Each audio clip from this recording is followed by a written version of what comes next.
और जो रिसेंटली उन्होंने कल हज़रत ईसा की गुस्ताखी में ट्वीट की सवाल कि मेरा जैसा मेरी मर्जी के नारे लगाए। मार्च के महीने में हमने चेयरमैन पैमरा को एक लेटर लिखा, जाके उनके पैमरा के हेड ऑफिस में जाके इस्लामाबाद में जमा कराया, और उसमें यह कहा कि जनाब हर चैनल पे इस पर पाबंदी होनी चाहिए। 3-4 महीने तो पैमरा सोया रहा, उसको होश नहीं आया। 2 जुलाई 2020 को पैमरा ने हमें रिस्पांस दिया और इतना हम हैरान हुए, हमें हैरत हुई उसके रिस्पांस पे। उसने हमें कहा कि जी आपका एक ख़त वसूल हुआ जिसमें आपने ये कहा कि mister Khalilur Rahman used highly objectionable, abusive, disgraceful and unacceptable remarks for a female guest. आपने माडवी सरमद के खिलाफ की और उन्होंने कहा कि जी खलीलुर रहमान कमर के खिलाफ आपकी दरख्वास्त आई है। हमारे डॉक्यूमेंट्स यहाँ पर टेम्पर हो रहे हैं। क्या मुमताज़ कादरी के केस में डॉक्यूमेंट्स के टेम्पर नहीं हुए होंगे जो उसे फांसी दे दी? मुझे तो शक हो रहा है कि क्या पता आसिया मलूना के केस में लोगों ने डॉक्यूमेंट्स माडवी सरमद, आपने मुमताज़ कादरी की बात की, माडवी सरमद सुलेमान तसीर के हक में निकली थी। और यार सलमान तासीर क्या, दुनिया में जितने बदबख्त और नुत्फ़ा हराम की पैदावार जितने भी हैं उन सब के हक में ये निकली है। जब भी कोई इस्लाम के खिलाफ बकवास करता, कोई ब्लॉगर हो कोई भी हो, ये उसके हक में आके मीडिया पे बकवास कर रही होगी। मीडिया पे ना आए तो ये ट्विटर पे बकवास कर रही होगी। वक्त पे 2-4 लेतर मारो यार, रोज़ाना लोग मर रहे हैं, ऐसे 2-4 फारिग कर दो ना, क्या जाता है आपका? इसके तो पीछे कोई जनाजा पढ़ने शायद ना निकले। अल्लाह बेहतर करे। इसी के साथ मुझे इजाज़त देना है कि वक्त पे इन तमाम नुत्फ़ा हराम को, इन गुस्ताखों को, इन तवाइफ़ों को, तवाइफ सिर्फ ये औरत के नाम पे धब्बा है, इनको लगाम डाली जाती, इनको कानून की गिरफ्त में लाया जाता, इनकी नेशनैलिटी पे पाबंदी लगाई जाती, इनको हमारे मीडिया पे बैन किया जाता, तो कभी ये नौबत ना आती। इनको वो सज़ाएं मिलती जो कि हकीकी तौर पे सज़ाएं हमारे कानून में लिखी हैं, उसे इम्प्लीमेंट कर देते। ये इसके अलावा जो ये 2-4 टके के लोग निकले होते हैं वो कभी ना निकलते। लेकिन होता क्या है कि सिस्टम में इतना बड़ा फ्लॉ है। मार्च के महीने में हम लोगों ने जब इसने मीडिया पे आके दोबारा बकबख्तियाँ शुरू कर दी थी, मसला ये है, मैं देखें इकबाल कहते हैं ना, यूरोप की ग़ुलामी पे रजामंद हुआ तू, मुझको गिला तुझसे है यूरोप से नहीं है। मीडिया ऐसे क्यों दिखा रहा है? मुझे तो गिला मीडिया से। ये अमेरिका में जाके अगर पनाह लेके बैठी हुई है, कभी पाकिस्तान आ जाती है, कभी कहीं और दफ़ा हो जाती है, हमें इससे गिला नहीं है कि अमेरिका इसे सपोर्ट कर रहा है या नहीं कर रहा। वो हमारा दुश्मन है, मुसलमानों का दुश्मन है। मीडिया क्यों ऐसे दिखा रहा है? नहीं, अगर ये मीडिया पे नहीं आती, जो इन्होंने कल ट्वीट किया, अगर ट्विटर भी इस तरह की बकवास। सर मैं आपको बात बताता हूँ, मेरे कितने फेसबुक अकाउंट्स ब्लॉक हुए। मैं अपने ट्विटर अकाउंट पे कोई वीडियो या पिक्चर पोस्ट नहीं कर सकता, मुझ पर पाबंदी लगी हुई है। लोगों के हर दूसरे दिन हज़ारों फेसबुक अकाउंट्स हमारी गवर्नमेंट की जानिब से ब्लॉक करवाए जाते हैं। FIA और PTA का ये काम होता है कि जाके ये लिखे कि जी ये लोग ठीक लोग नहीं है, हुकूमत के ख़िलाफ़ है, इनके अकाउंट्स ब्लॉक करो। रसूलुल्लाह अलैहिस्सलाम के ख़िलाफ़ जो अकाउंट्स बने उनको ब्लॉक क्यों नहीं किया गया? कितने ऐसे लोग मुल्क से बाहर फ़रार हुए में, कोई मुल्क का पैसा चोरी करके बाहर जाता है, उसको इंटरपोल के ज़रिए वापस बुलाया जाता है, बहुत अच्छी बात है। रसूलुल्लाह के गुस्ताख को जो पाकिस्तान से ताल्लुक़ रखता है और मुल्क से बाहर फ़रार होकर उसने पनाह ली हुई है, उसको क्यों इंटरपोल के ज़रिए वापस नहीं बुलाया जाता? अगर कोई बंदा भागा हुआ है और उसे वो आपको नहीं मिल रहा, आप उसके घर पे छापे मारते हैं, उसके माँ बाप की तज़लील करते हैं। आप ये बताएं, क्या इनके घर वाले इधर पाकिस्तान में नहीं है? पकड़ के 2 लेतर मारो, इनका बाप भी वापस आएगा। क्यों नहीं ये रास्ता अपनाया जा रहा? एक बंदा किसी मुकद्दस गाय, किसी वजीर मशीर के बारे में उल्टी सीधी बात करता है, रातों रात उसका सॉफ्टवेयर चेंज कर दिया जाता है। गुस्ताख का सॉफ्टवेयर चेंज क्यों नहीं होता? और Islam is that much beautiful religion कि if someone speaks against Hazrat Isa अलैहि सलाम which they call Jesus Christ, if someone speak against Hazrat Musa अलैहि सलाम which they call Moses, if someone speaks against Hazrat Dawood अलैहिस्सलाम विच दे कॉल डेविड, वो Christian या यहूदी ना निकले, मुसलमान निकलता है।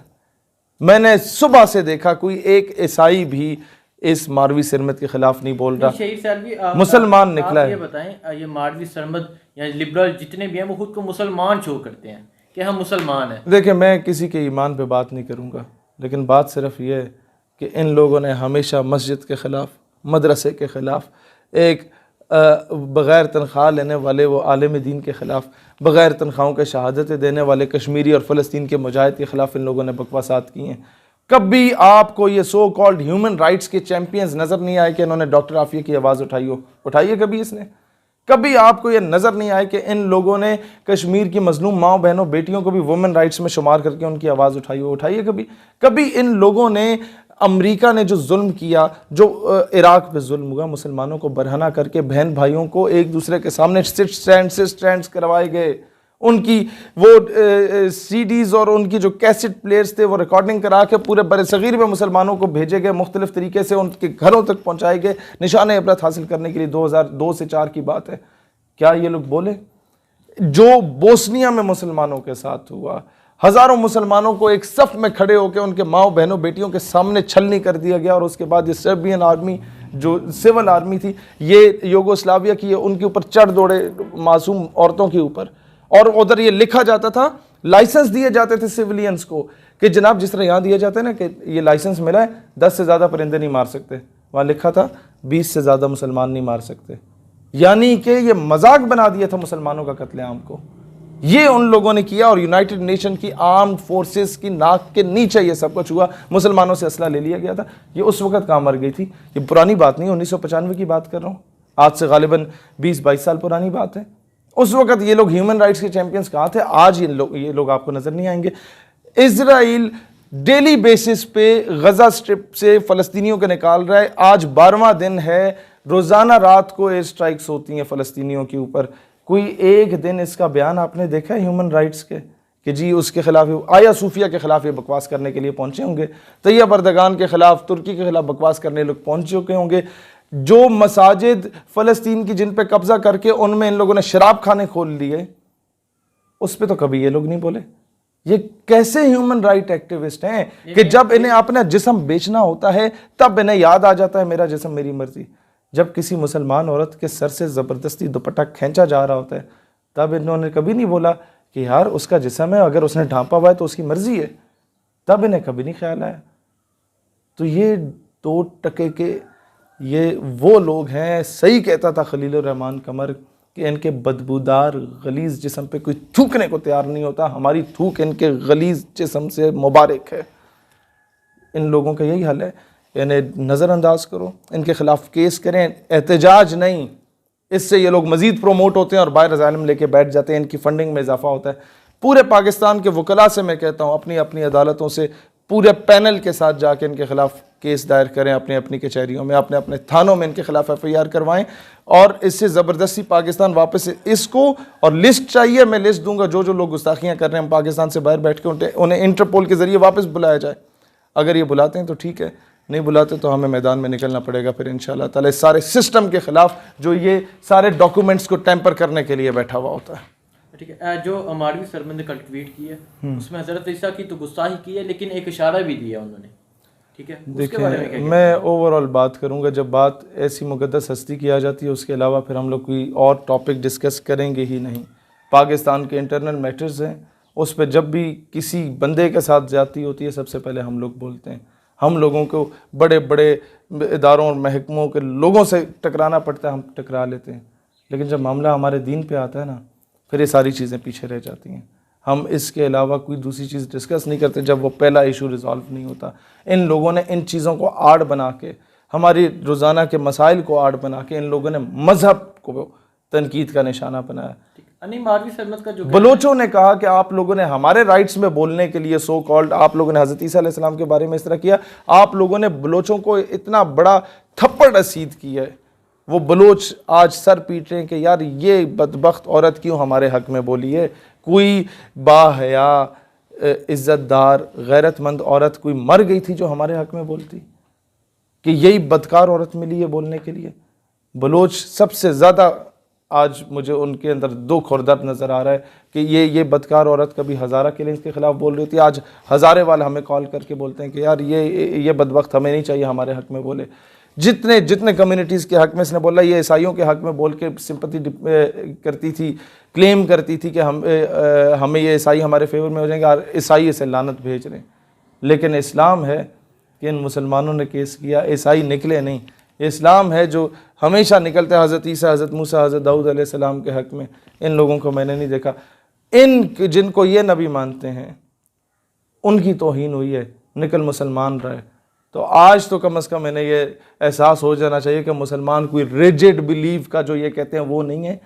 मुसलमान बड़ा पुरअमन आदमी है, आप उसे मुझे गाली दो मैं बर्दाश्त करूँगा, मेरे टब्बर को गाली दो बर्दाश्त करूँगा, मेरे नबी अलैहिस्सलाम सवाल ही पैदा नहीं होता। ठीक नहीं, लेकिन अमारवी सरमद का जो कहना है कि मस्जिद में जिस तरह आए दिन हमें हाँ। एक वाक़या सुनने को मिलता है कि एक मौलवी ने एक बच्ची के साथ रेप कर दिया, एक मौलवी ने एक बच्चे के साथ रेप कर दिया, आए दिन हमें यह खबर मिलती है। देखें हसनैन भाई, जिस मौलवी ने किया ना उसे उठा के फांसी दो, फांसी दो, उसके खिलाफ कानून बनाओ कि मस्जिद में अगर कोई इस तरह करता है और मस्जिद की हुर्मत को पामाल करता है उसका ये सजा होनी चाहिए। कानून बनाओ, मैं सबसे पहले साथ दूंगा। लेकिन ये कानून कौन बनाएगा कि स्कूल कॉलेज यूनिवर्सिटी में जो एक प्रोफेसर पीएचडी स्कॉलर जो बच्ची बन रही होती है उसके साथ ज्यादती करता है और वो मजबूर आके खुदकुशी कर लेती है, उसके खिलाफ कानून कौन बनाएगा? जब ये कानून बन रहा था कि बच्चों के साथ ज्यादती करने वाले को सरेआम फांसी दी जाए, तो ऑपोजिशन नहीं, गवर्नमेंट के अंदर मौजूद वजीर एक थी उसने भी मुखालफत की, और ये जो 2 टके की बैठी हुई है ना, ये मारवी सरमद साहिबा, इन लोगों ने भी मुखालफत की, ऑपोजिशन ने भी मुखालफत की। काश इनमें से किसी बच्चे के साथ ऐसा हो जाता ना तो इस मुल्क के 22 करोड़ अवाम के बच्चे जो हैं वो महफूज रहते हैं। नहीं, लेकिन तब ये कानून बन जाता। में ही थे अली मोहम्मद खान जिन्होंने एक करारदाद पेश की, मैं तो उसको हिमायत की। जो कल हुआ कि हर फॉर्म पे, हर पेपर पे खातिम नबीन सल्लल्लाहु अलैहि वसल्लम लिखा जाएगा। और जिस दिन ये अली मोहम्मद खान ने करारदाद पेश की थी, जिस कुर्सी पे आप बैठे हुए, अल्लाह गवाह है, रात को 12:30 बजे मेरी उनसे इस बात पे डिस्कशन हो रही थी, और अगले दिन जो करारदाद पेश की थी वो प्रिंटेड नहीं थी, वो हैंड रिटन थी। यानी रात को हम लोगों ने सारा डिस्कस किया। सुबह ये अली मोहम्मद खान से भी आप पूछ लीजिएगा कि जो लोग अच्छा काम कर रहे हैं हम उन्हें सपोर्ट करते हैं। मुझे लाख इख्तलाफ है इमरान खान से, उसकी गवर्नमेंट से, लेकिन जो अच्छा काम कर रहा है हम हमेशा उसके जूतों में भी बैठना पड़ा हम बैठने को तैयार होंगे। लिहाजा अली मोहम्मद खान से मैंने ये भी कहा था कि आपने बहुत अच्छी करारदाद पेश की कि जो शख्स किसी बच्चे के साथ ज्यादती करता है सरेआम फांसी हो। साथ मैंने कहा था एक और करारदाद पेश करो कि जो रसूलुल्लाह अलैहिस्सलाम की शान में गुस्ताखी करते हैं उसे भी सरेआम चौक में टांगों ना फांसी दो।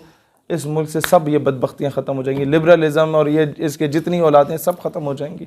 आपको कैपिटल पनिशमेंट्स देनी पड़ेगी। लेकिन देखें जब ये निकलते हैं इनकी बहुत सपोर्ट होती है, ये कहाँ से इतनी सपोर्ट नहीं है सर। मैं आपको जब रिसेंटली इन्होंने मेरा जिस्म मेरी मर्जी का नारा लेके निकले थे तो ये कोई थोड़ी सी तादाद नहीं थी, ये बहुत तादाद थी। मैं आपको बताता हूँ, जब हम लोग निकलते हैं ना किसी अच्छी कॉज के लिए, हमारे ऑडिटोरियम्स कैंसिल हो जाते हैं। हमने जब कहा कि जी मुमताज़ कादरी को हम लोग तमगा जुरत और बहादुरी देंगे आवाम की जानिब से, इन लोगों ने ऑडिटोरियम ब्लॉक कर दिए, पहले ही रोक देते हैं। इन लोगों के लिए तो राह हमवार की जाती है, इनको तो सिक्योरिटी प्रोवाइड की जाती है, इनको तो पूरी मीडिया कवरेज दी जाती है, दुनिया का हर किस्म का मीडिया वहाँ पहुँचा होता है। क्यों निकलने देते हो? जो मुल्क आपके पाकिस्तान की इस्लामिक आइडियोलॉजी के खिलाफ बकवास करते हैं उनको प्रोटेक्शन क्यों दे रहे हो?